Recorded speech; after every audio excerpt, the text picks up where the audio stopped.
Hey guys, Devin here, Lifetime Preparedness. So, on my way to work. I hope you guys all had a great Christmas. But there's something I want to talk to you about, alright?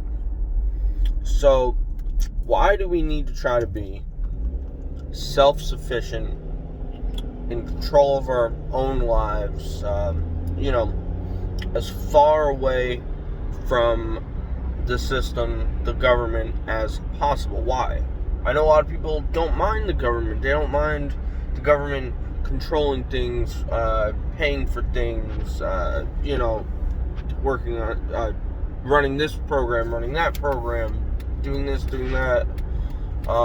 I don't personally like it because we need, at least as preppers, we need to be as independent from that as possible. And that is for a few reasons.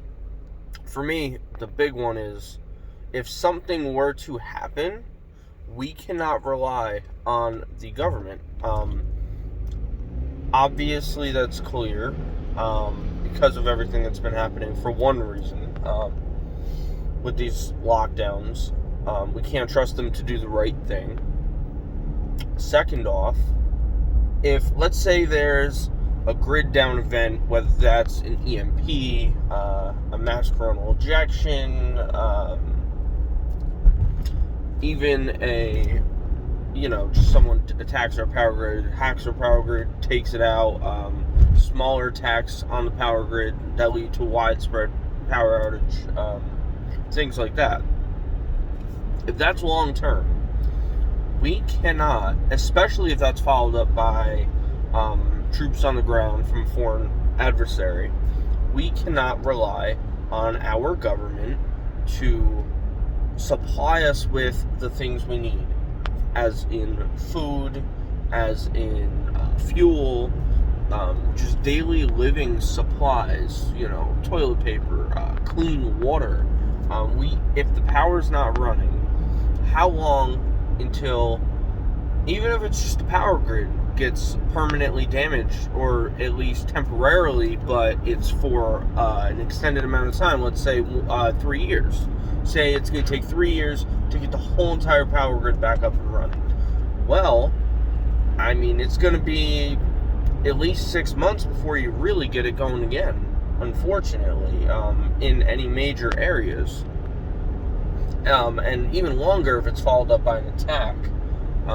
But first off, the government can't get all these farmers growing food and get it pushed out to these cities, pushed out to these towns. The distribution and production is just not going to be there with the grid down. Without the proper fuel, the farmers will not be able to produce as much as possible. I feel like there's definitely some new age farmers that do not know how to farm without the modern technology. And I've witnessed this firsthand. Unfortunately, there are some who cannot do much besides a basic garden and some livestock without modern technology. But, with that being said, we can all do our part. We can all start a garden. We can all grow crops. We can all stockpile, a short to longer term supply of food, water filtration. That is a necessity. You can in some cases, you can figure food out. I don't want to be figuring out how to get water, as in, you can only go I honestly don't think you can go, if you're doing strenuous work, you can't go more than a few hours without water, especially if it's in the hot summer. So I don't want to be figuring out how to filter water and hoping it works. I want to have that water filtration there and ready to go. Preferably, I'm already using it, like my Berkey already. So we can't rely on the government to take care of us in those situations.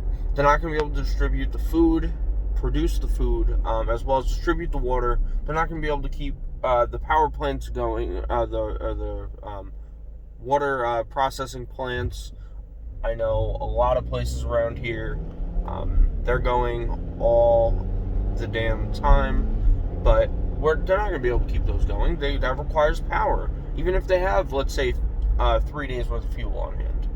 After that 3 days, that water's gone. That filtration's gone. And on top of that, if there's a big catastrophic event, I'm sure that worker's not going to want to stay there. They're going to want to be home with their families. So they're probably not going to be there, and that's going to mess up the system as well. So unfortunately, it's just how it's going to go. Now, if you can have your own well, and you can either have a generator, a hand pump, stuff like that, or and then that also applies to, the sewage. If there's no water, and you're in an area where you don't have access to a well, and you don't have water, you can't dump gallons of water down the toilet to get it to flush, to go into your septic, because you don't have a septic. You're connected to the sewer system. Whether you're in a city or a village or a town, whatever it is, it's just this.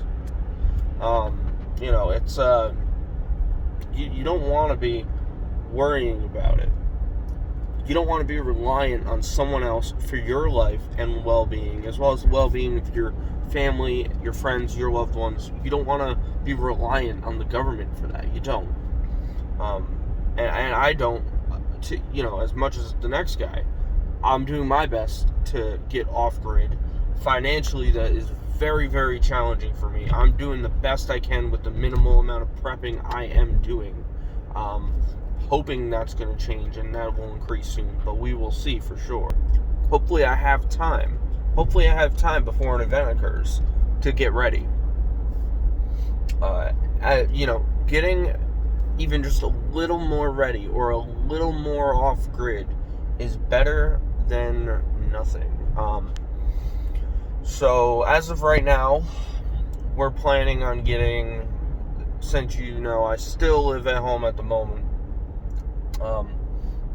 we're looking into, right now we actually have we're getting some electric heat pumps for heating and cooling system for part of the house, as well as we run a pellet stove as well, which we might be replacing with that same system, which I think would be a good thing,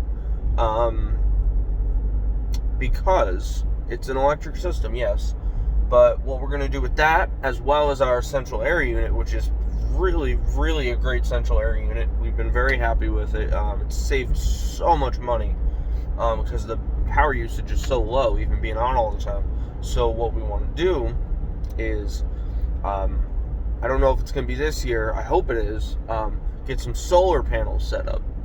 And get some solar panels set up, get the system going, and try running the heat and air conditioning first. That's the goal, is to run the heat and the air conditioning off of the solar. And I think it's very possible because we got the room, we got the spots, and we can definitely get a good amount of electricity off of that where we are. So I think it would be beneficial. So we're just trying as much as possible to get off grid. Every little thing helps. Every little extra water filter you buy, every extra step you take towards getting more self-reliant is the best thing you can do for yourself, and it's helping. Trust me, it's helping. It might not seem like it, but it is. Every little step, every little can of beans that you put back is a step forward. So guys, just remember, we gotta become as much as we can. We have to try to become self-reliant and not rely on the government or someone else to take care of us as much as possible, because they will not be there when that time comes.